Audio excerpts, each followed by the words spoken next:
நான் உங்கள் சிப்பிப்பாறை ஜோதிடரசு ஆதிராக ஜெயபாலன். மேச லக்கணத்திற்கு ஒரு சில சின்ன சின்ன டிப்ஸ். மேச லக்கணத்தில் அல்லது மேச ராசியில் போய் பிறந்தவர்கள் எந்த பொருளும் இலவசமாக வாங்கக்கூடாது, காசு கொடுத்து தான் வாங்கணும். மேச லக்கணம் அல்லது மேச ராசியில் போய் பிறந்தவர்கள் சிகப்பு நிற கர்ச்சிப்பு கண்டிப்பாக பயன்படுத்தினால் வெற்றி கிடைக்கும்.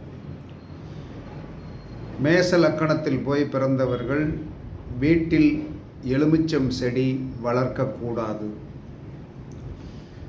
பெரியோர் ஞானிகளுக்கு கண்டிப்பாக உதவி செய்ய வேண்டும். உறங்கும்போது தலைமாட்டில் ஒரு சம்பு தண்ணீர் வைத்து உறங்கி காலையில் செடிக்கு